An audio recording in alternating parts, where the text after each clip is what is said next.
अस्सलाम वालेकुम स्टूडेंट्स। उम्मीद है आप लोग खैरियत से होंगे। बेटा आज की क्लास में हम लोग अपना एक नया चैप्टर स्टार्ट करेंगे जो कि आपकी बुक में चैप्टर नंबर 5 है। ठीक है, और उसका नाम है डी ब्लॉक एलिमेंट। ठीक है, उसके कुछ बेसिक्स टॉपिक्स आपको जो है वो बाद में पढ़ाए जाएंगे। कुछ जो इनिशियल टॉपिक्स हैं, छोटे छोटे कुछ प्रॉपर्टीज के टॉपिक्स हैं, उनको हम बाद में स्टडी करेंगे। ठीक है, फिलहाल मैं उसके कुछ मेन टॉपिक्स जो कि लॉन्ग टॉपिक्स के अंदर आते हैं उनको मैं स्टार्ट करूंगा, और कुछ उसकी बेसिक चीजें पहले स्टार्ट करूंगा, देन हम वो टॉपिक पर जाएंगे। ठीक है, तो टॉपिक्स इसके डिफरेंट हैं, वो भी हम स्टडी करेंगे बाद में, तो उसके लिए परेशान मत होइएगा, वो भी सारी चीजें कवर अप आपको कराई जाएंगी। फिलहाल अभी मैं मेन बड़े टॉपिक की तरफ जा रहा हूँ यहाँ पर। ठीक है, तो उससे पहले, टॉपिक पर जाने से पहले, हमारा जो सबसे पहला यहाँ पर कुछ डेफिनेशन हमें पढ़नी है जो कि आपको बहुत काम आएंगी इस टॉपिक या इस चैप्टर को कवर अप करने के लिए। ठीक है, और ओवरऑल भी अगर आप देखें तो वो टॉपिक्स बड़े इंपॉर्टेंट हैं जो कि डेफिनेशन वही मैं आपको बताने जा रहा हूँ। तो बेटा हमारा जो सवाल है अभी फिलहाल, डिफाइन द फॉलोइंग टर्म्स, कुछ टर्म्स हैं उनको हम डेफिनेशन पढ़ेंगे, देन फिर हम जो है उनकी डिटेल भी स्टडी करेंगे साथ साथ, और फिर हम टॉपिक की तरफ जाएंगे। ठीक है, तो बेटा यहाँ पर डिफाइन द फॉलोइंग टर्म्स के अंदर सबसे पहला जो हमारा टॉपिक है दैट इज मेटलर्जी। बेटा नाम से ही पता चल रहा है कि कोई मेटल का कुछ आप जो है यहाँ पर स्टडी कर रहे हैं। नाम से ही पता चल जाता है बेटा मेटलर्जी आपके पास क्या है। यहाँ डेफिनेशन भी आपके पास आ गई है, आप लोग अपने पास भी ये नोट डाउन कर सकते हैं। बेटा extraction of metal from its ore are termed as simply metallurgy कहलाई जाती है। ठीक है, अच्छा अब मैं आपको ये बता दूं आप सिंपली कि अभी और आप देख रहे होंगे नंबर थर्ड जो पॉइंट है वो और ही है, उसी को हम डिफाइन करेंगे, उसको भी स्टडी कर लेते हैं। फिलहाल अभी आप इसको ये याद रख लें कि भाई मेटलर्जी में हम क्या करते हैं, जो भी मेटल्स हमें नेचुरली तौर पर मिलते हैं they are not up in the pure form, वो प्योर फॉर्म में नहीं होते हैं। तो हम क्या करते हैं कि उन मेटल्स को एक्सट्रैक्ट करते हैं, उनको हम सेपरेट करते हैं फ्रॉम इम्प्यूरिटीज। ठीक है, अब जो इम्प्यूरिटीज को सेपरेट करने का मेथड होता है बेटा उसको हम मेटलर्जी कहते हैं। जैसे फॉर एग्जांपल कि हम, आपने जो है छोटी क्लासेस में पढ़ा था, वहां पर आपने देखा था कि हम इलेक्ट्रोलिसिस करते हैं। इलेक्ट्रोलिसिस का मतलब क्या होता है भाई, हम किसी मेटल को उसकी प्योरेस्ट फॉर्म में लाते हैं। This is also a method. अभी यहाँ पर भी हम जो टॉपिक आगे पढ़ेंगे, जो कॉपर का मेथड है, उसके अंदर भी हम यहाँ पर देखेंगे कि हम मेटलर्जी के बाद, मेटलर्जी जो करते हैं उसके अंदर एक प्रोसेस आता है बेटा इलेक्ट्रोलिसिस का। ऐसे ही बहुत से मेथड्स होते हैं जो आप डिफरेंट डेली लाइफ में भी यूज कर रहे होते हैं। वैसे ही मेटल को प्योर करने का जो मेथड होता है, यानी कि मेटल को जो इम्प्यूरिटीज हैं उनसे सेपरेट करने का जो मेथड होता है, it is called a metallurgy. ठीक है, अगर आप देखें तो उससे आगे भी कुछ लिखा हुआ है, this metallurgy is the science and technology of extracting metal from their natural sources. यानी नेचुरल सोर्सेज, अब यहाँ पर और को भी थोड़ा सा डिफाइन कर दिया है, बाकी आगे भी हम इसको डिफाइन करेंगे। आपको कह रहे हैं कि मेटलर्जी जो है एक ऐसी साइंस और टेक्नोलॉजी है जो किसी मेटल को हम क्या कर सकते हैं, उसके अंदर एक्सट्रैक्ट करने का मेथड पढ़ते हैं फ्रॉम देयर नेचुरल सोर्सेज। यानी मेटल जो हमें नेचुरल सोर्सेज के तौर पर मिलता है, नेचुरल सोर्सेज की मदद से हमें मिलता है, हम उसकी मदद, उसमें से क्या करते हैं, सिंपली सेपरेट करते हैं किसी भी मेटल को। और बेटा जो नेचुरल सोर्सेज होती हैं किसी मेटल की, उसको हम ओर कहते हैं। यहाँ पर ओर को भी डिफाइन कर दिया गया है कि जो नेचुरल सोर्सेज होती हैं जहां से हमें कोई मेटल मिलता है, ठीक है, वो क्या कहलाती है, उसकी ओर कहलाती है। जैसे कोल होता है, कोयला, कोयला हमें जहां पर ज्यादा मिलता है हम कहते हैं वो कोयले की कान है। जहां पर हमें गोल्ड मिलेगा उसको हम कहेंगे गोल्ड की ओर है। ठीक है, ऐसे ही जहां पर कॉपर मिलेगा उसको हम कहेंगे कॉपर की ओर है। खैर अब इसको हम आगे भी डिस्कस करते हैं। ठीक है, तो metallurgy is a process in which we extract metal from their natural sources. Simply, बिल्कुल सिंपल सी इसकी डेफिनेशन है, आप लोग अपने पास भी नोट डाउन कर लीजिएगा। ठीक है, नाउ नेक्स्ट टर्म आपके पास है मिनरल। मिनरल क्या है भाई, simply the combined form of metal with less definite chemical impurities are known as minerals. कह रहे मेटल की कंबाइंड फॉर्म। बेटा मेटल कभी भी आपको फ्री स्टेट में नहीं मिलेगा, ऐसा नहीं है कि आप जाएं कहीं पर, वहां पर कहें भाई यहाँ पर कॉपर रखा हुआ है तो आपको अलग से कॉपर रखा हुआ मिल जाएगा। आप कहें आपको गोल्ड रखा हुआ है, गोल्ड मिलेगा इस जगह पर ज्यादा, तो इसका मतलब ये नहीं है कि गोल्ड वहां पर अलग अलग से छोटे छोटे पीसेस में मौजूद होगा। तो बेटा यहाँ पर क्या होता है कि मेटल्स जो होते हैं वो मेजोरिटी कंबाइंड फॉर्म में होते हैं। ठीक है, लेकिन उसमें एक और चीज क्या बताई हुई यहाँ पर, with less definite chemical impurities. बहुत कम होती हैं, लेकिन एक खास अमाउंट में केमिकल इम्प्यूरिटीज होती हैं, ठीक है। तो उस चीज को हम मिनरल कहते हैं। जैसे कि हम कह रहे हैं भाई मिनरल क्या होता है आपके पास, हम कहते हैं भाई मिनरल वाटर। मिनरल वाटर का मतलब क्या होता है बेटा, वाटर में खास अमाउंट में, कम अमाउंट के अंदर, एक खास मिकदार के अंदर कुछ केमिकल इम्प्यूरिटीज होती हैं। बेटा इम्प्यूरिटीज का मतलब केमिस्ट्री में या फिजिक्स के अंदर ये नहीं होता कि जो गंदी चीजें या खराब हैं, सिर्फ ये नहीं होता, वो भी होता है इम्प्यूरिटीज का मतलब। इम्प्यूरिटीज का मतलब यहाँ होता है जो चीज एक्स्ट्रा हो, यानी होंगी केमिकल्स ही, लेकिन वो क्या होंगी, एक तो लेस अमाउंट में होंगी और कम होंगी। जैसे अगर वाटर में हम सॉल्ट डाल देते हैं, तो वाटर में सॉल्ट एज अ इम्प्योरिटी काम करता है। हालांकि जरूरी नहीं है, क्योंकि सॉल्ट वाटर हम यूज करते हैं डेली लाइफ के अंदर, ठीक है। तो मिनरल क्या होती है, combined form of metal with less definite chemical impurity, उसको क्या कहते हैं हम, मिनरल्स कहते हैं। नाउ नंबर 3, ओर। ओर्स क्या होता है बेटा, minerals are found with earthy material which is known as ores।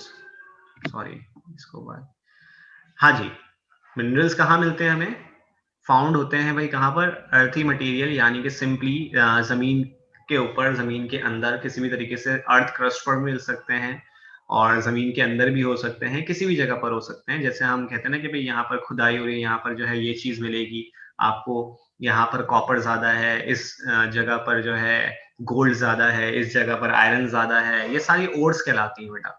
जो मेटल जिस जगह पर मिलता है ज्यादा, वो उस जगह की, उस चीज की ओर कहलाती है, ठीक है। जो चीज, जहां पर भी कोई मेटल अगर किसी भी जगह पर हमें ज्यादा क्वांटिटी में मिल रहा है, तो वो उसकी क्या कहलाती है, ओर कहलाती है, ठीक है बेटा। तो ये तो हो गई आपके पास 3 डेफिनेशंस। अब जो मैंने आपको बताया था कि बहुत ही इंपॉर्टेंट सवाल है, अभी आप खुद देखेंगे बेटा ये क्वेश्चन, कि आपके पास कितनी दफा ये क्वेश्चन आया हुआ है और किस किस तरह से आया हुआ है।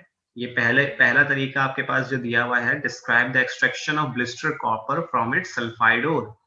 बेटा मैं सवाल में आपको बताऊंगा कि पहला सवाल हमारे पास कहाँ तक है और दूसरा सवाल कहाँ तक है। आप देख सकते हैं पहला सवाल कितने ज्यादा सालों के अंदर आया हुआ है, ठीक है, 93, 95, 97, 99 डिफरेंट ईयर्स के अंदर इसको रिपीटेड क्वेश्चन है, ठीक है। और देन क्या है, define a mineral and an ore, how is copper extracted from its sulphide ओर।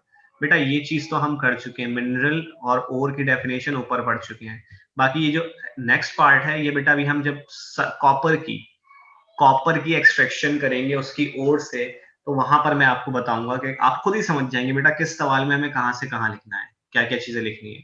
ऊपर सवाल क्या है, describe the extraction of blister copper and what is blister copper. ये सारी चीजें अभी हम आगे स्टडी करते जाएंगे, ठीक है।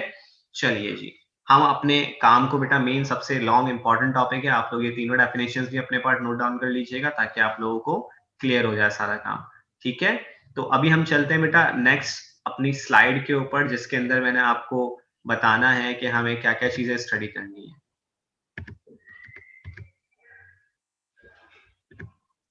बेटा कॉपर की एक्सट्रैक्शन हम पढ़ रहे हैं। कॉपर आपको नजर आ रहा है, कुछ आपने देखा भी होगा, इस फॉर्म में मौजूद होता है, ठीक है। इसके अलावा और भी फॉर्म्स होती हैं बेटा, कॉपर कुछ इस तरह का भी नजर आता है, ठीक है। ये भी कॉपर ही है। कॉपर आपके पास क्या है, थोड़ा सा इसकी इंफॉर्मेशन ले लें बेटा। अगर आप देखें 4th पीरियड, आपकी बुक में पीरियोडिक टेबल है, पीरियोडिक टेबल जो पुराना पीरियोडिक टेबल यानी कि जो आपकी बुक में मौजूद है, उसके अंदर अगर आप 4th पीरियड चेक करें, 4th पीरियड और ग्रुप 1 बी 4th पीरियड अगर आप चेक करें, तो आपको कॉपर नजर आ जाएगा वहां पर, जिसका सिंबल क्या होता है बेटा, Cu होता है, और एटॉमिक नंबर, ये चीज याद रखिएगा, इसका एटॉमिक नंबर 29 होता है, ठीक है। कॉपर आपको यहाँ पर किस शक्ल में नजर आ रहा है, यहाँ पर लेफ्ट साइड पर जो नजर आ रहा है बेटा, ये कॉइन की फॉर्म के अंदर। कॉइन्स क्योंकि इससे बनते हैं, जो हमारे पास नॉर्मली मौजूद होते हैं, जो कॉपर के कॉइन्स वो आपने देखे होंगे, डेली लाइफ में यूज भी किए होंगे। इसी वजह से बेटा कॉपर को कॉइन एज मेटल भी कहा जाता है। कॉपर को क्या कहते हैं, कॉइन एज मेटल, ठीक है, COINAGE, कॉइन एज मेटल भी कहते हैं इसको, ठीक है बेटा। चलिए जी आगे चलते हैं नेक्स्ट स्लाइड की तरफ, जिसके अंदर हम स्टार्ट करेंगे यहाँ पर इसकी एक्सट्रैक्शन। चलिए जी स्टार्ट करते हैं दोबारा। नेक्स्ट स्लाइड आपके पास मौजूद है, हमारे पास मेटलर्जी ऑफ कॉपर हमें करनी है, ठीक है। मेटलर्जी ऑफ कॉपर के लिए बेटा डिफरेंट कुछ स्टेप्स होते हैं। उससे पहले हम पहले ये देख लें, क्योंकि एमसीक्यूज बेस्ड क्वेश्चन भी आता है, अकरेंस ऑफ कॉपर, यानी कि कॉपर किस किस फॉर्म में मिलता है, थोड़े से उनकी चीजें पढ़ लें। बेटा मैंने क्या बताया, वो कोई मेटल हमें नेचुरली तौर पर जो मिलता है वो अपनी ओर की फॉर्म में मिलता है, यानी कि जो उसकी ओर होगी वो उस फॉर्म में मिलता है। तो सबसे पहले अकरेंस ऑफ कॉपर का मतलब क्या है कि हम कॉपर की अकरेंस ही देखेंगे in the form of ore, कि ओर की फॉर्म में हमें कहाँ कहाँ पर ये मिलता है। ठीक है, तो बेटा कॉपर जो है दोनों स्टेट्स के अंदर मिलता है, यहाँ जो बता रहे हैं, copper occurs both in free as well as combined states. In combined state it occurs mainly as a sulphide and oxide ore. बेटा मेजॉरिटी ऑफ मेटल्स जो होते हैं वो उनकी जो ओर होती हैं, जाहिर सी बात है ओर में क्या होती है, इंप्योरिटीज होती हैं, यानी कि कंबाइंड फॉर्म होगा। तो बेटा कंबाइंड फॉर्म में वो सल्फाइड और ऑक्साइड ओर्स के फॉर्म में ही मिलती है हमें मेजॉरिटी ऑफ मेटल्स। ठीक है, तो इसी तरह से कॉपर जो है वो फ्री स्टेट में मिलता है, यानी कि सिंगल फॉर्म में ही मिलेगा आपको, लेकिन उसमें इंप्योरिटीज फिर भी होते हैं, फिजिकल इंप्योरिटीज होती हैं। देखो फिजिकल और केमिकल में डिफरेंस क्या है। फिजिकल इंप्योरिटीज जैसे कि भाई मैं क्या करता हूँ, कॉपर के छोटे छोटे पीसेस लेता हूँ और उसमें मिट्टी डाल देता हूँ। कॉपर के छोटे छोटे पीसेस लेकर उसमें क्या डाल दिया, यानी कि एक जगह मेरे पास कॉपर मौजूद है, उसके अंदर मैं क्या डाल दूं भाई, मिट्टी डाल देता हूँ। तो मिट्टी और कॉपर हमें बिल्कुल सेपरेट नजर आएंगे, वो फिजिकल इंप्योरिटी है, उसको हम अलग भी आसानी से कर सकते हैं। लेकिन अगर मैं कॉपर का रिएक्शन करवा दूं with other element like oxides, oxygen या सल्फर, तो फिर वो कंबाइन हो जाएंगे। तो फ्री स्टेट का होना और कंबाइंड स्टेट के अंदर होना दोनों डिफरेंस चीज है। ठीक है, चलिए आगे देखते हैं हमारे पास क्या है, ores of copper. Chief ores of copper में कौन कौन से हैं। सबसे पहले जो है वो कॉपर पायराइड है। इसका नाम याद कर लो जल्दी से, कॉपर पायराइड, जिसको चैल्को पायराइड भी कहते हैं, फॉर्मूला भी याद कर लो जल्दी जल्दी, जहन में उठाओ, तीन लिखना शुरू करो, 3-4 बार लिखोगे खुद ही समझ में आ जाएगा, खुद ही याद हो जाएगा। CuFeS2, formula of copper pyrite है CuFeS2।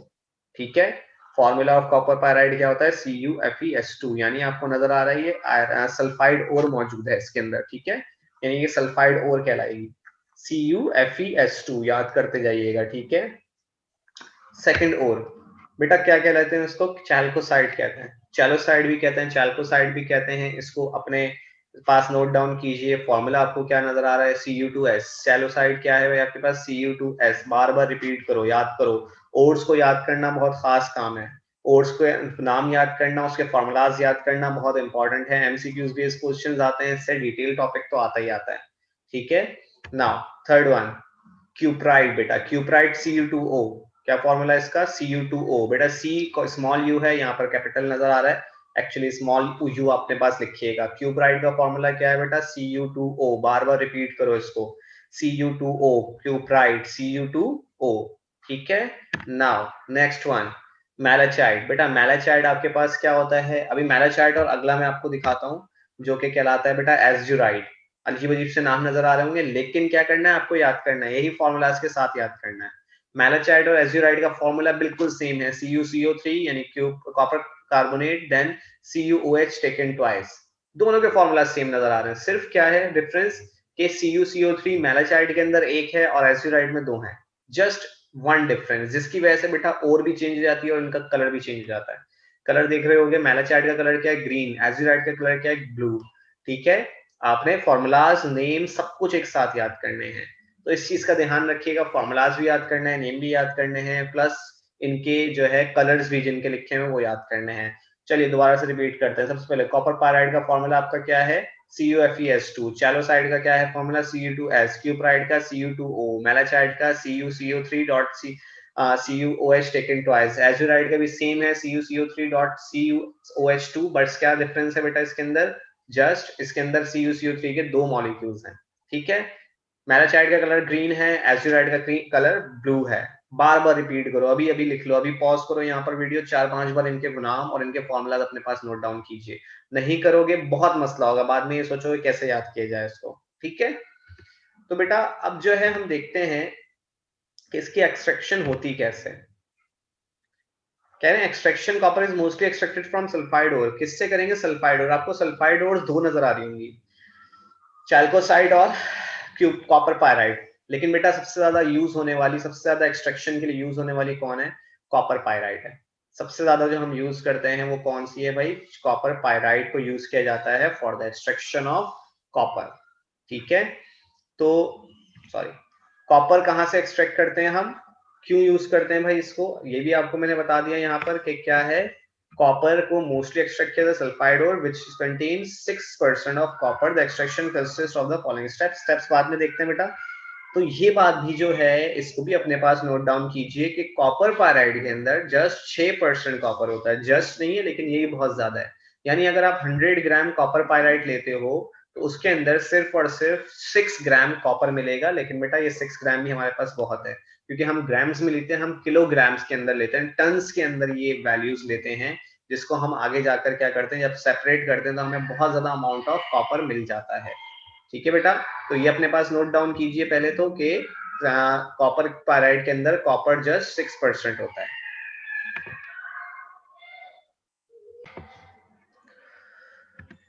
चलिए जी, अब यहाँ पर मैं आपको कुछ डायग्राम्स दिखा रहा हूँ जो कि डिफरेंट फॉर्म्स ऑफ कॉपर्स हैं, डिफरेंट फॉर्म्स ऑफ कॉपर की जो ओर्स हैं वो दिखाई जा रही है यहाँ पर। तो इसको जरा गौर से अपने पास जहन में रख लीजिए, कोई ऐसा कुछ याद नहीं करना। जस्ट आप लोगों को मैं एक आइडिया देना चाह रहा हूँ किस तरह का होता है। जैसे कि अभी आपको यहाँ नजर आ रहा होगा बेटा एज्यूराइड, जो भी मैंने पीछे बताया इसका फॉर्मूला आपने दोबारा से रिव्यू करो अपने माइंड में क्या था। ठीक है, एज्यूराइड का formula CuCO3 2CuCO3 dot CuOH2 taken twice था। ठीक है, ये फिर आपके पास डिफरेंट फॉर्म्स मौजूद हैं कॉपर की। सही है बेटा, तो इसी तरह से अगर आप यहाँ देखें चैल्कोसाइड का आपको नजर आ रहा होगा राइट हैंड साइड पर, इसके अलावा भी डिफरेंट कलर्स हैं मुख्य मौजूद हैं कॉपर के फॉर्म। तो ये सारी कॉपर की ओर्स हैं। ठीक है, ये भी कॉपर की ओर्स हैं बेटा, कुछ आपको डिफरेंट जगहों पर डिफरेंट फॉर्म्स के अंदर मिलती हैं। ठीक है, ये देखिए ये डिफरेंट तरह के कॉपर आपको नजर आ रहे होंगे। ये सारी की सारी फॉर्म्स क्या हैं, कॉपर की है। अच्छा जी, अब आते हैं बेटा इनके स्टेप्स के ऊपर। स्टेप्स में सबसे पहले हम ओर को क्या करते हैं, ओर को क्रश किया जाता है। कंसंट्रेशन ऑफ द ओर भी जो है प्रोसेस को हम कहते हैं। ठीक है, कंसंट्रेशन ऑफ द ओर किस तरह से की जाती है, यानी कि कंसंट्रेशन का मतलब क्या है एक्चुअली। जो हमें ओर मिलती है, मैंने आपको क्या बताया कि उसके अंदर जस्ट 6% कॉपर होता है, इसके अलावा तमाम इम्प्यूरिटीज होती हैं। अच्छा, इम्प्यूरिटीज भी दो तरह की होती हैं, number one physical, number one chemical. Chemical impurities को यहाँ पर अलग नहीं किया जाता, यहाँ पर फिजिकल इम्प्यूरिटीज जो होती हैं जो कि अलग से मौजूद होती हैं उसके अंदर, उनको एक्चुअली सेपरेट किया जाता है, जिसकी वजह से ओर की कंसंट्रेशन बढ़ जाती है। सबसे पहला काम क्या होता है, क्रशिंग का। क्रशिंग का मतलब बेटा उसको एक ग्राइंड के अंदर, ग्राइंडर नुमा एक बहुत बड़ा डाइसिंग आता है, हमारे घर में तो ग्राइंडर छोटे छोटे से होते हैं, लेकिन एक बहुत बड़ा सा ग्राइंड टाइप का होता है, उसके अंदर डाला जाता है और उसके अंदर इसको क्या करते हैं, घुमाते हैं और क्रश किया जाता है। ब्लेड्स लगे हुए होते हैं जिसकी मदद से ये क्या हो जाता है, क्रश हो जाता है। जब ये छोटे छोटे पीसेस के अंदर हो जाता है तो फिर इसको हम क्या करते हैं, अगला प्रोसेस मैं आपको यहाँ पर दिखा रहा हूँ बेटा, कंसंट्रेशन का। अब आप देख रहे हैं यहाँ पर कि हमने पाउडर्ड ओर को क्या करा है, इसके अंदर डाल दिया है। ठीक है, गौर से समझिएगा, ये पूरा एक कंटेनर होता है, इसके अंदर हमने क्या डाला, ऑयल और वाटर। बेटा ये ऑयल जो होता है नॉर्मली पाइन ऑयल होता है। ठीक है, उसके साथ हम वाटर को मिक्स करके इसके अंदर डाल देते हैं। ठीक है, यानी इसके अंदर क्या होता है, वाटर और पाइन ऑयल का मिक्सचर होता है और इसके अंदर हम क्या डाल देते हैं, पाउडर्ड ओर। क्या डाल देते हैं भाई, यहाँ पर पाउडर्ड ओर डाल देते हैं। और आप देख रहे हैं एक पाइप नुमा यहाँ पर एक चीज आई हुई है, जिसको हम यहाँ पर इस तरह से इसके अंदर डिप कर देते हैं और यहाँ से इसमें क्या करते हैं, एयर को ब्लो करवाते हैं। सिंपल आप समझ सकते हो इसको किस तरह से, कॉफी मेकर होता है, आपने कॉफी मेकर देखा होगा, जब कॉफी बनती है तो उसमें क्या होता है कि हम जब उसको नीचे की तरफ मूव करते हैं, घुमाते हैं, तो एयर की मदद से, तो खैर वहां नहीं घुमाते हैं, वहां ग्राइंडर होता है, लेकिन उसके बाद जब घुमाने के बाद होता है तो उसके ऊपर एक जो है फोम बन जाता है। ठीक है, फोम का मतलब क्या होता है, एक झाग बन जाता है जिसको हम कहते हैं फ्रॉथ। झाग को क्या कहते हैं बेटा, फ्रॉथ कहते हैं। वैसे ही यहाँ क्या होता है कि जब हम एयर को ब्लो करते हैं यहाँ पर, सॉरी, जब एयर को ब्लो करते हैं इसके अंदर, तो होता क्या है, जो फिजिकल इंप्यूरिटीज होती है ना बेटा, जो भारी इंप्यूरिटीज होती हैं वो पाइन ऑयल में नीचे बैठ जाती हैं due to its greater density. और जो हल्की इंप्यूरिटीज के साथ, यानी कुछ इंप्यूरिटीज बच जाती हैं, वो बेटा ओर के साथ, क्योंकि कॉपर पाइन ऑयल से हल्का होता है ऑयल और वाटर की वजह से, इस वजह से कहा जाता है ऊपर आ जाता है इन द फॉर्म ऑफ फ्रॉथ, जिसको हम क्या कहते हैं, झाग कहते हैं। तो ये फ्रॉथ की फॉर्म में जब ऊपर आता है तो बेटा उसको हम स्किम्ड ऑफ, एक वर्ड लिखा होगा आपकी बुक में, स्किम्ड ऑफ का मतलब होता है इसको क्या करते हैं, हम आसानी से अलग कर लेते हैं। ठीक है, तो यहाँ पर जब हम इसको अलग करते हैं, इस प्रोसेस का नाम होता है फ्रॉथ फ्लोटेशन प्रोसेस। फ्रॉथ को हमने क्या करा है, ऊपर फ्लोट करवाया है with the help of air, hot air को हम यहाँ से ब्लो करवाते हैं, प्लस हम इसके अंदर क्या डालते हैं बेटा, ऑयल, पाइन ऑयल और वाटर का मिक्सचर करते हैं। तो ये पहला जो हमारे पास यहाँ पर फ्रॉथ मिलती है, इसकी कंसंट्रेशन बढ़ जाती है। इस वजह से हम इस मेथड को कंसंट्रेशन ऑफ द ओर भी कहते हैं। इस मेथड को क्या कहते हैं हम? Concentration of the ore. And इससे पहले हमने क्या की थी बेटा? क्रशिंग की थी। ठीक है,